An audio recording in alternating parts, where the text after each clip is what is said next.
Michel Onfray est un homme généreux et courageux qui n'hésite pas à parfois intervenir d'urgence, comme un bon père de famille, dans des domaines d'expertise qui ne lui sont pas familiers. Michel Onfray est un philosophe de combat, mais c'est aussi et avant tout un théoricien et un technicien de la philosophie. Comme nous allons le voir, c'est dans la Rome antique que la plus fine pensée de Michel Onfray puise sa source intime. Certains diront que le professeur Onfray n'est pas très exactement un stoïcien et qu'il y a d'autres personnes pour parler du stoïcisme. C'est vrai. Mais d'abord, c'est une philosophie qu'il a souvent étudiée, elle traverse la pensée occidentale de part en part, elle se retrouve dans de nombreuses pages de ses auteurs favoris, Montaigne et Nietzsche. Et puis, avec Michel Onfray, nous avons la garantie de ne pas nous ennuyer, car il a pris le soin de trouver pour nous des images fortes, des mots simples et vivants. En écoutant attentivement cet intéressant philosophe, vous n'allez pas seulement toucher du doigt la grandeur immense du stoïcisme, mais vous allez aussi, d'une certaine manière, toucher du doigt ses limites. Et vous allez comprendre que cette philosophie n'est pas seulement une philosophie morale, une philosophie pratique, mais surtout, d'abord, avant tout, une vision de l'homme, une vision de la dignité de l'homme, une façon concrète pour nous de nous intégrer dans l'univers et d'entrer en symbiose avec lui. Suivre la nature, voilà le précepte des stoïciens. Tout le monde s'accorde à reconnaître la place centrale chez eux de cette maxime. Sequere naturam, suivre la nature. Mais que voulait-il dire exactement par ces mots ? C'est une belle question et elle est compliquée. C'est-à-dire que d'abord, quand on dit nature, on renvoie à des termes compliqués, d'abord en grec, ensuite traduit en latin, puis après traduit en français. Et l'idée que nous nous faisons de la nature n'est évidemment pas la même suivant qu'on est, disons, à l'époque de Montaigne, ou à notre époque, à l'époque de Montaigne, tout est quasiment nature, il y a un peu de culture, peu de culture, pas de technologie ou très peu de technologie. Aujourd'hui, il n'y a plus que de la technologie, les rapports sont médiatisés par la technologie, tout le monde a son téléphone portable et ne vit qu'avec son téléphone portable, et les gens ne savent plus ce qu'est un animal. J'ai lu l'autre jour un truc terrible sur le nombre des Américains qui pensaient que le lait chocolaté était produit par des vaches de couleur marron. Donc effectivement, ça renseigne sur la conception de la nature qu'ont les gens, puisqu'ils estiment qu'une vache blanche donne du lait blanc et qu'une vache marron donne du lait chocolaté. Et peut-être à ce moment-là, une vache rouge donnerait du gazpacho. Enfin, tout est possible, tout est pensable, ou tout est imaginable quand effectivement on est à ce point de déliaison avec la nature. Alors, ce que les stoïciens appelaient la nature renvoie à un concept qui peut, ça peut être le logos, qu'on peut traduire comme la raison, qui peut être traduit aussi comme Dieu d'une certaine manière, c'est aussi la nature. Donc vous voyez bien, logos, raison, nature, Dieu, tout ça est quand même, c'est quand même très, très, très divers, c'est très multiple. Et comment peut-on étager ou mélanger ces mots tellement hétérogènes pour faire un concept qui pourrait signifier ? Disons qu'il y a un mot qui nous permet de comprendre un peu ce que peut être la nature. C'est un autre mot grec, qu'on a repris tel quel en français, qui est cosmos. Et c'est l'ordre des choses ou l'ordre de l'univers. Alors, quand les stoïciens parlent de la nature, ce ne sont pas les oiseaux, les petites fleurs ou ce genre de choses, c'est l'ordre des choses. Et donc ça pourrait aussi être logos, ordre, Dieu, raison, etc. Les stoïciens disent qu'il y a une espèce d'univers dans sa totalité dans laquelle nous sommes fragments d'un grand tout, que ce grand tout est animé d'une espèce de puissance, et on pourrait presque dire une volonté de puissance, si on voulait parodier Nietzsche, ou utiliser le vocabulaire de Nietzsche, et que c'est cette puissance qui rend possible la cohésion de ce qui est, l'être et la durée de ce qui est. Et quand on a compris cette cosmogonie d'un grand tout, qui était un ordre organisé, cosmos, ordre organisé, c'est un pléonasme, mais je le fais à dessein, et que ce cosmos, nous en faisions partie, nous n'étions pas, comme le christianisme le pense, en dehors du monde avec le monde, séparés du monde, non, nous sommes dans le monde, et nous sommes fragments du grand tout. Ce qui advient au grand tout nous advient à nous, puisque nous sommes fragments du grand tout. Alors ici, je suis obligé d'intervenir, c'est assez bien ce qu'il dit, mais il y a juste une confusion concernant le mot « monde ». Quand les chrétiens parlent du monde avec un coefficient négatif, comme ça, ils parlent du monde comme système de péché, comme système de tiédeur. C'est le monde dans le sens mondanité, si vous voulez. Ce n'est pas la même chose que le monde dans le sens univers. Et les chrétiens ne cherchent pas à s'évader du cosmos, à se faire exploser la cervelle dans des suicides collectifs, comme une sorte de secte du temple du soleil. Je n'insiste pas parce qu'on sait bien que Michel Onfray est pathologiquement christianophobe, mais je devais juste le signaler, ce n'est pas grave pour la suite. Donc il était en train de nous parler du cosmos et de nous dire que nous sommes des fragments dans un tout. Il va justement, alors là, nous donner une image pour nous faire comprendre. Si vous mettez de l'eau dans une casserole et que vous faites bouillir l'eau qui se trouve dans cette casserole, la totalité des atomes sera concernée par l'augmentation de la température de l'eau. Et la chaleur, qui est le fait que les atomes s'accélèrent, ne va pas oublier un atome, deux atomes ou des blocs d'atomes. C'est la totalité des atomes qui se trouvent concernés par le grand feu qui va rendre possible le fait que vous allez faire bouillir votre eau. Eh bien, c'est exactement la même chose. Nous sommes des atomes dans un grand tout, et ce qui advient au grand tout advient à la partie qui le constitue. Nous sommes partie d'un grand tout qui est un grand feu, un grand logos, une grande raison, une espèce de Dieu, si on met Dieu entre guillemets et qu'on fait l'économie du Dieu des monothéistes, un ordre total qu'il faut connaître. Et seul le sage, seul le philosophe sait ce qu'est cet ordre, et seul le sage, parce qu'il s'y conforme, peut être dit sage parce qu'il se conformera à cet ordre du monde, en sachant qu'il ne peut rien contre cet ordre, et que d'une certaine manière, il faut l'aimer. C'est ce qui donnera la mort fati chez Nietzsche, aime ton destin. Oui, alors là, en réalité, il n'est pas du tout en train de parler de la pensée des stoïciens, mais plutôt de la sienne. Il ne semble pas s'en rendre compte. Les stoïciens ne parlent pas du tout jamais d'atomes ni de volonté de puissance. L'exemple de la marmite a cet inconvénient qu'on ne sait pas à quoi sert la marmite finalement. Est-ce que Dieu est en train de faire bouillir l'eau pour cuire des carottes, pour laver son chien, peut-être pour se laver lui-même? La marmite qui chauffe, si elle n'est pas reliée à quelque chose d'autre, elle n'a pas de sens en elle-même. Pour imaginer l'univers comme un stoïcien, il ne faut pas imaginer une marmite, mais vous pouvez plutôt imaginer une sorte de corps humain, c'est un peu mieux. Déjà, les éléments là-bas sont ordonnés comme des organes, ils se répondent entre eux, il y a un équilibre qui est recherché. Si vous avez froid, votre corps va produire une réaction automatique, il va grelotter et la chaleur va se rétablir. Pour un stoïcien, tout est ainsi réglé dans l'univers avec grande minutie selon des principes régulateurs. L'élément manquant dans l'image de la marmite, c'est l'élément de justice. L'univers, selon les stoïciens, est régi par un principe, bien sûr, de justice. Alors à ce moment-là, vous pouvez comprendre que suivre la nature, c'est aussi la même chose que suivre la raison ou suivre Dieu. Tout cela, c'est pareil. Vous pouvez utiliser le mot Dieu ici sans mettre des guillemets, c'est le Dieu non pas de religion, mais des philosophes. Par contre, dans l'exemple de la marmite, vous n'avez pas vraiment le droit d'utiliser le mot Dieu. On ferait mettre des guillemets à Dieu, c'est bien, mais ce serait mieux de ne pas utiliser ce mot-là du tout, ça n'a rien à voir ici. On peut parler plutôt de volonté de puissance, d'élan vital et d'athéisme. Pour la vision stoïcienne du monde, vous pouvez utiliser, il a raison, le mot cosmos, mais il y a aussi d'autres mots qui expriment avec plus de précision et de force cette régulation interne et cette recherche permanente d'équilibre. Vous avez le mot providence, providence impersonnelle, encore mieux, qui nous éloigne des religions, et aussi bien sûr le mot karma. De tout cela découle alors une façon de se comporter, c'est ce que nous allons voir maintenant. C'est ce qui donnera la mort fati chez Nietzsche, aime ton destin. On n'a pas le choix de ce qui advient, mais on a le choix de faire de telle sorte que ce qui advienne puisse nous être agréable ou désagréable, qu'on puisse en faire quelque chose.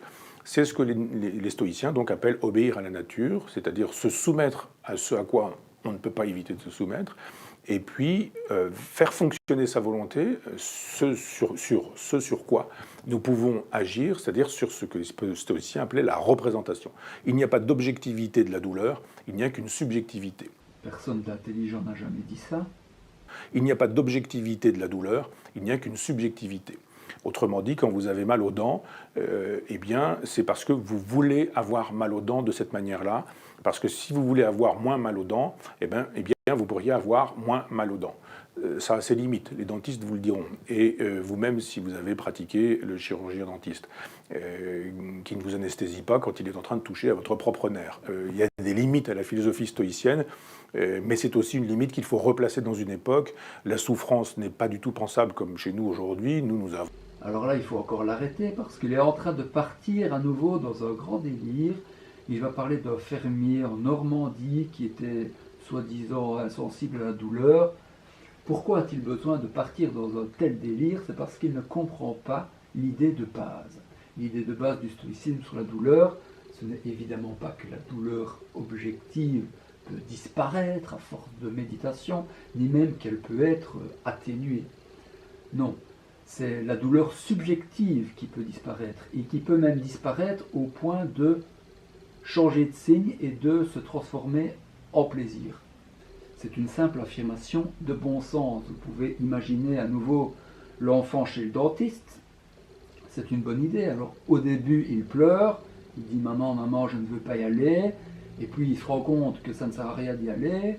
Et puis peut-être il voit aussi que sa mère est fière de lui, qu'il est à ce point courageux. Et alors son expérience de douleur est associée à une émotion interne qui lui fait du bien. Il est fier d'avoir combattu la douleur et fier de plaire à sa mère. Dans son corps, objectivement, il y a toujours autant de douleur qu'avant, mais dans son âme, dans sa subjectivité, il est fier, il a du plaisir et une expérience positive. La douleur lui fait toujours aussi mal qu'avant, mais elle ne lui fait pas du tout de mal à l'intérieur de lui-même, dans son âme. C'est juste cela, le stoïcisme, quand on l'applique à la douleur. Et cela n'a rien d'héroïque. L'enfant comprend juste que ça ne sert à rien de pleurer, et son expérience subjective est transformée. Il y a une décorrélation entre la douleur qu'il ressent et l'expérience qu'il vit.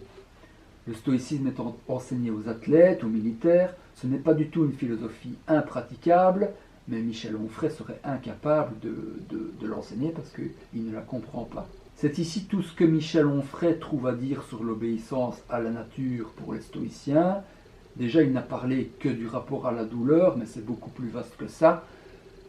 Lui, Michel Onfray, il se considère comme un légume dans une marmite. Pour lui, la philosophie, cela consiste à se soumettre au feu de la marmite, à être content de son sort de légume satisfait de la marmite. Mais sa philosophie ne donne aucune place à la raison. La raison, dans ce système-là, c'est un accident du système, comme la couleur des légumes, le dessin que fait la vapeur d'eau. Pour un stoïcien, la raison fait partie de l'ossature du monde. Donc c'est très différent. Un stoïcien a beaucoup plus d'exigences que simplement ne pas se plaindre d'être brûlé par le feu de la marmite. Donc en fait, Michel Onfray ici a parlé de sa philosophie à lui, alors qu'on lui demandait de parler du stoïcisme. Voilà, bon, n'en parlons plus. Maintenant, il va essayer de s'en prendre personnellement à un grand philosophe stoïcien, Sénèque, le grand philosophe Sénèque. Pour attaquer ce géant, il ne va pas le faire seul, il va appeler à son renfort un libertin baroque, un inconnu du nom de Saint-Évremont. Pour l'instant, il fait une critique de Sénèque, désinvolte, là encore, il nous dit qu'il n'aime ni son style, ni son écriture, ni l'homme, ni la philosophie. Comme ça, l'affaire est réglée. Et il nous dit, c'est singulier, à chaque fois que je lis Sénèque, j'ai très exactement envie de faire le contraire, de faire l'inverse. Ça produit un effet singulier chez moi, dit Saint-Évremont. Je le lis, j'ai envie de faire le contraire. Et il analyse assez précisément, d'ailleurs, de manière drôle mais précise tout de même, la vie de Sénèque, la pensée de Sénèque, à partir de quelques anecdotes, mais je crois, comme vous le savez, qu'on peut accéder à l'essentiel par les anecdotes. Et il nous dit, bon, c'est quoi le stoïcisme ? On refuse les honneurs, on refuse les richesses, on considère que la souffrance est supportable. Eh bien, voyons voir chez Sénèque comment ça marche et comment il s'est comporté, lui, dans sa propre existence, et on pourra conclure. Il refuse les honneurs, c'est singulier, il est ministre et familier de Néron, c'est un personnage qui est important dans la cour de l'empereur. Comment est-ce qu'on peut faire pour, d'un côté, refuser les honneurs et être à ce point aussi bien placé dans la cour ? La richesse, même chose, il passait pour être milliardaire. Sénèque, ce qui était le cas. On peut toujours effectivement critiquer la richesse en étant riche, mais Saint-Évremont voit l'occasion quand même d'un questionnement, d'une interrogation. Et puis surtout, parce que c'est quand même l'essentiel de la philosophie stoïcienne, elle nous invite, cette philosophie, à supporter la douleur. Supporte et abstiens-toi, hein, c'est la formule des stoïciens. Et bien ça marche pas du tout, parce que quand Sénèque est envoyé en exil en Corse, et qu'il s'ennuie, la Corse est sinistre, à l'époque il n'y a pas le Club Med, et il écrit une lettre à Claude, l'empereur Claude, l'Apolloquintose, je ne vais pas y arriver parce que l'Apocoloquintose, c'est comme l'abracadabrantesque, c'est plus facile ça. Et c'est un texte qu'il écrit pour séduire Claude en lui disant « j'aimerais bien revenir, sois sympathique, etc. » Enfin, Saint-Évremond dit singulier personnage. Il nous dit qu'il faut souffrir et qu'il faut savoir souffrir dignement, et il ne sait même pas souffrir d'un exil tranquille où on lui cherche pas de poux dans la tête. Il peut vivre tranquillement là-bas, et il revient en essayant de séduire l'empereur pour rentrer. Singulière façon de supporter la douleur et la souffrance. Il n'a pas tort sur l'anecdote, il n'a pas tort sur le fond non plus, parce que toute la critique du stoïcisme qui va se faire un petit peu plus tard, qui se fait même en même temps, mais qui va se faire aussi un petit peu plus tard, c'est une critique qui vise à l'impossibilité radicale d'être réellement stoïcien. C'est une philosophie héroïque, certes, mais invivable ou impraticable, nous disent les épicuriens. Et il vaut mieux une philosophie petite, modeste, singulière, mais praticable, plutôt qu'une immense philosophie absolument impraticable. C'est une idée qu'on retrouvera chez Kierkegaard un petit peu plus tard, qui nous dira, lui, qu'il préfère sa petite chaumière habitable plutôt que le grand palais hegelien qui, lui, est inhabitable. Alors, qu'est-ce que c'est que ça ? D'abord, la référence est inexacte parce que l'écrit dont il parle n'est pas du tout l'Apocoloquintose. Passons sur ce détail. En tout cas, il a raison sur le point principal, c'est que Sénèque recherche les plaisirs, les richesses, les honneurs, le pouvoir. Sénèque recherche tout ça comme un homme normal. Le problème, c'est que Michel Onfray présente cela comme si c'était un scoop et qu'il avait pris un hypocrite la main dans le sac. Mais c'est lui qui a encore pris la main dans le sac. Sénèque n'a jamais dit qu'il refusait ces choses. S'il avait dit cela, ce serait le plus grand des hypocrites, évidemment, puisqu'il était milliardaire, Premier ministre. Sénèque ne refusait pas ces choses, mais il ne les cherchait pas pour elles-mêmes. C'est cela que ça veut dire. Il ne s'y attachait pas. Son idéal, c'est de ne pas s'attacher à ces choses, même s'il peut les poursuivre et les rechercher avec beaucoup de passion. Encore une fois, c'est du simple bon sens. C'est ce que vous enseignez à vos enfants quand ils ont perdu un match de foot, en y mettant tout leur cœur. Vous leur dites, l'important n'est pas de gagner, mais de participer. L'important n'est pas de gagner, mais d'être un bon joueur. Ben oui, parce que la victoire au foot, ça ne dépend pas seulement de l'enfant. Il y a aussi toutes sortes d'autres éléments qui interfèrent. C'est très bien de rechercher la victoire, bien sûr, mais pas pour elle-même, parce que cela équivaudrait à faire dépendre son bonheur d'un élément hasardeux. Et c'est cela, bien sûr, que les stoïciens, avec raison, refusent en bloc. C'est la même chose, c'est le même principe que ce qu'on avait vu préalablement avec la souffrance, sauf que c'est ici le revers positif de la médaille. Ce qui compte dans la vie, ce n'est pas évidemment de gagner un match ou deux par hasard, ni de l'argent par hasard, mais de devenir un bon joueur de foot, un bon travailleur, un bon être humain. Les victoires, les richesses, les plaisirs sont juste des moyens. Alors cette vérité élémentaire est accessible à tous les gens normaux et même aux débiles mentaux, mais elle n'est pas accessible à la pensée de Michel Onfray. Seul un philosophe professionnel peut s'aveugler à ce point-là à propos de vérités aussi élémentaires. Alors il se moque, mais pourquoi est-ce qu'il se moque ? Parce que tout simplement il ne comprend pas. Il est incapable d'admirer parce qu'il est incapable de comprendre. Alors maintenant on va voir la dernière idée, et c'est ça le plus important. Et c'est pas inintéressant de savoir que Saint-Évremond meurt très vieux. Une longue existence permet d'aborder différemment l'épicurisme et le stoïcisme, le temps passant. Lui restera cohérent sur ce sujet, mais nous dit qu'il vaut mieux plutôt vivre tranquillement que mourir avec constance. Vivre tranquillement plutôt que mourir avec constance. Constance, c'est pas une dame, hein, c'est la vertu. Et c'est pas inutile de penser de cette manière-là. Parce qu'on voit comment, concrètement, ça peut produire des effets, cette idée que la vie est plus importante que la mort, que la philosophie est moins intéressante que l'existence, et que jouir pleinement de son être, c'est nettement plus intéressant que fabriquer des systèmes. Il est contre le culte inutile de la belle mort. Ça, vous savez que les stoïciens en ont fait une habitude, c'est-à-dire que les stoïciens aiment beaucoup les morts philosophiques et héroïques, le personnage qui se regarde dans le miroir avec une dague et qui fait un bon mot, se plonge la dague dans le cœur et meurt en attendant et se redit un petit peu de Sénèque ou ce genre de choses. Ça, c'est la posture un petit peu des stoïciens. Caton, par exemple, Caton d'Utique passe pour le personnage emblématique, ce personnage qui va mourir, va se suicider, mais ne peut pas considérer qu'on puisse faire ces choses-là simplement et relit le Phédon de Platon et considère que c'est le bon livre qu'il faut lire de toute façon pour préparer sa mort. Saint-Évremond nous dit mais pas du tout, pas besoin d'aller chercher du Platon pour se préparer à mourir, et Pétrone, lui, faisait bien autrement, en considérant qu'au moment de mourir, il fallait plutôt se faire lire des poètes légers et des auteurs badins. Là encore, désinvolture, c'est-à-dire opposer les poètes légers et les auteurs badins à Platon. Mais oui, bien sûr, d'un côté les philosophes stoïciens qui font des systèmes compliqués, qui sont thanatophiles, et de l'autre côté, Michel Onfray, le grand ami de la vie et du bon sens. Il accuse les philosophes de faire des systèmes compliqués, mais c'est lui qui complique tout tellement il n'y comprend rien. Pour ce qui est de cette opposition en deux colonnes et de l'accusation qu'elle contient, il suffit de regarder la vie de n'importe quel stoïcien pour la dézinguer complètement. Prenons Sénèque, auquel Onfray s'attaque. À quoi ressemble la vie de Sénèque ? Je propose de la passer rapidement en revue en égrénant les 3 empereurs qu'il a connus. D'abord Caligula, l'empereur fou. Ce que faisait Sénèque à ce moment-là, je ne le sais pas, mais ce que je sais, c'est qu'il n'a pas dû s'ennuyer parce que Caligula a essayé de l'assassiner. C'est quand même pas mal à mettre sur un CV, tentative d'assassinat par Caligula.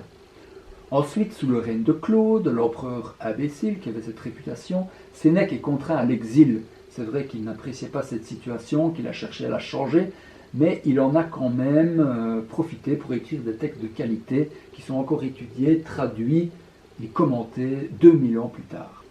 Et puis enfin, le dernier empereur Néron, là Sénèque s'arrange pour intégrer la cour, pour être le précepteur de l'empereur et son premier ministre. Alors pourquoi croyez-vous qu'il essaye de se rapprocher de Néron ? Peut-être pour lui faire croire qu'il est plus intelligent que ses voisins d'en face, parce qu'il a déjà vu la couleur des vaches et qu'eux ne l'ont jamais vu, ou bien pour lui faire croire qu'il est plus malin que les grands philosophes des temps anciens, que la vie vaut mieux que la mort, que le bonheur consiste à vivre tranquille et ce genre de niaiserie. Non, pas du tout, c'est exactement le contraire. Si Sénèque s'approche de Néron, c'est pour lui mettre la pression en permanence et pour lui tirer les oreilles tant qu'il pouvait.